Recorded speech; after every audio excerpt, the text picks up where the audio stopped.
Hello दोस्तों, आप सभी का अपने यूट्यूब चैनल में एक बार फिर से स्वागत है। तो देखिए कि आपको फर्स्ट पेपर का मॉडल पेपर प्रोवाइड करा दिया गया था संडे को। एंड इसके बाद अब देखिए कि आपका सेकंड पेपर का ये आज आपको मॉडल पेपर मिल रहा है। तो आप लोग इसे पूरा कोशिश करिएगा कि एक बार बैठकर सारे क्वेश्चंस को लिखने की कोशिश कीजिएगा, या आप लिखने का टाइम आपके पास नहीं है तो एक बार इन क्वेश्चंस पर ये सोच ज़रूर लीजिएगा कि मैं इसमें क्या क्या लिखने वाला हूँ। इसके कंटेंट के बारे में एक बार माइंड मैप ही बना लीजिएगा, जिससे आपको एग्ज़ाम हॉल में प्रॉब्लम ना हो।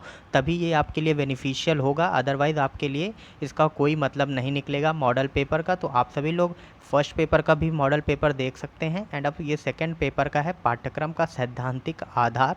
तो इसमें आपको देखिए ये पूरा पेपर बनाया गया है, पूरा कंप्लीट आपका फुल पेपर है। तो इसको ज़रूर सॉल्व करने की कोशिश कीजिएगा। और देखिए थर्ड पेपर की क्लासेस आपके यूट्यूब पर नहीं आएंगी, उसकी आपको पीडीएफ मिल जाएगी। मतलब आपको वो पूरा थर्ड पेपर का एक शॉर्ट नोट आपको टेलीग्राम चैनल पर मिल जाएगा। तो जो भी स्टूडेंट्स चाहते हैं वो टेलीग्राम ज्वाइन कर लें, 2 से 3 दिन के अंदर वो आपको पीडीएफ वहाँ पर प्रोवाइड करा दी जाएगी। तो चलिए अब बात करते हैं इसमें अति लघु उत्तरीय में कितने प्रश्न आपको करने होते हैं। 3 प्रश्न आपको करने हैं। आप पेपर का मॉडल भी जान लीजिए, जो भी नए स्टूडेंट हो, अगर नहीं जानते हैं तो आपको इसमें से 5 क्वेश्चन दिया गया है। इसमें से कोई 3 जो आपको आता हो वो करना है। आपका टोटल 9 मार्क्स का है, 3 मार्क्स के पर क्वेश्चन है। तो जैसे पहला क्वेश्चन है आपका पाठ्यक्रम की परिभाषा। तो इसमें अब इस क्वेश्चन की डिमांड क्या है कि इसमें पाठ्यक्रम के बारे में आप एक्सप्लेन करेंगे। उसके बाद 2 से 3 थिंकर्स जिन्होंने पाठ्यक्रम के बारे में जो लिखा है उसको भी इसमें आप बताएंगे। मतलब थिंकर्स की परिभाषाएं 2 से 3 देंगे, तब ये आपका आंसर कंप्लीट होगा। ऐसे आपको छात्र केंद्रित पाठ्यक्रम के बारे में बताना है। तो ये छात्र केंद्रित में छात्र को प्रमुखता दी जाती है, उन्हीं के अनुसार आपका सिलेबस या पाठ्यक्रम कैरिकुलम बनाया जाता है। उसके बाद आपको बताना है सतत मूल्यांकन के महत्व को संक्षिप्त में बताना है। एंड ये बेसिक शिक्षा के मूल सिद्धांत, मतलब गांधी जी का बेसिक शिक्षा के सिद्धांत के बारे में आपको बताना है। और पांचवा क्वेश्चन आप देखिए कि गुरु शिष्य के संबंध के बारे में चर्चा करनी है। तो इसमें आप बता सकते हैं वैदिक पीरियड में क्या संबंध थे, या उसके बाद बौद्ध काल में, मुस्लिम काल में, या जो भी आपको लिखना हो इसमें लिख सकते हैं गुरु शिष्य संबंध में। तो इसमें से आपको केवल 3 क्वेश्चन करने थे। अब देखिए कि लघु उत्तरीय में आपको 4 क्वेश्चन के आंसर देने हैं। तो इसमें पहला क्वेश्चन आपका क्या है कि वनस्थली विद्यापीठ पर एक निबंध लिखना है। तो ये आपके सिलेबस में है, वनस्थली विद्यापीठ या इंदौर स्कूल मॉडल, ये दोनों आपको पढ़ना है। आपको बुक में भी मिल जाएगा, या आपने जो भी सीरीज़ लिया है उसमें आप इन दोनों मॉडल को ज़रूर पढ़िएगा, क्योंकि ये आपके एग्ज़ाम में पूछा जाता है और आपके सिलेबस में क्लियरली मैंशनड है।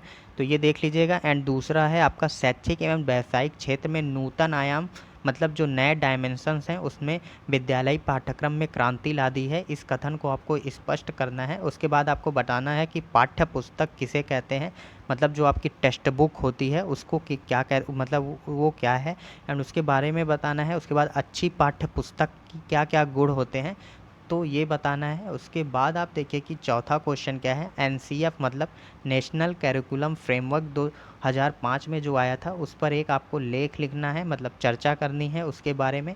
एंड आपको देखिए कि पांचवा क्वेश्चन क्या है, गिज्जू भाई के शैक्षिक विचारों की विवेचना करना है। तो गिज्जू भाई के बारे में आपने पिछले साल भी पढ़ा होगा, तो वही चीज़ें आपको इसमें भी लिखनी है, शैक्षिक विचार उनके। उसके बाद आपका नेक्स्ट क्वेश्चन क्या है कि पाठ्य सहयोगी सामग्री की भूमिका का वर्णन करना है। इसमें पाठ्य सहयोगी सामग्री कौन कौन सी होती हैं, जैसे टेक्स्ट बुक हो गया आपका, अदर चीज़ें जो आपके पाठ्यक्रम में मदद करती हैं, चार्ट, डायग्राम, ये सारी चीज़ें, इसके बारे में आपको बताना है। उसके बाद अब आपका देखिए कि तीसरा पोर्शन आता है लॉन्ग आंसर का, जिसमें से आपको कोई 2 क्वेश्चन करने होते हैं और प्रत्येक क्वेश्चन 15 नंबर का होता है। 2 क्वेश्चन मतलब आपका 30 मार्क्स का होता है।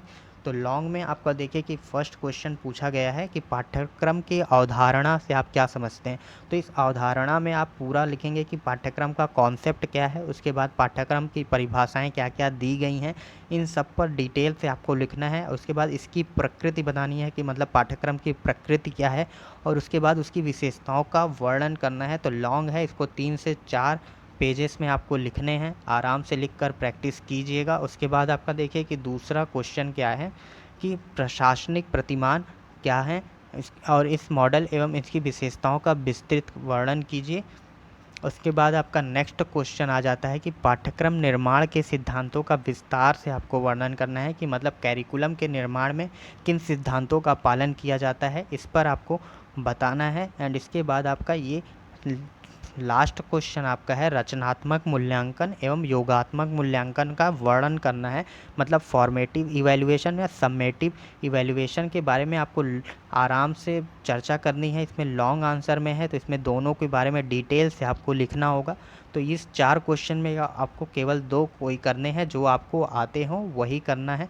तो इसकी कोशिश कीजिएगा कि आप लोग इसको करने की कोशिश कीजिएगा। अगर कोई आंसर लिखता है कोई स्टूडेंट, तो वो अपना टेलीग्राम पर जो आपका ये चैनल है स्टूडेंटो अड्डा, इस पर आप भेज भी सकते हैं, जिससे और भी स्टूडेंट्स देख सकें या आपकी कॉपी को चेक किया जा सके। तो जो भी स्टूडेंट्स चाहें तो आप टेलीग्राम पर अपनी कॉपी लिख कर भेज सकते हैं। एंड अगर आपका कोई डाउट होगा तो कमेंट बॉक्स में बताइएगा। Thank you for watching this video.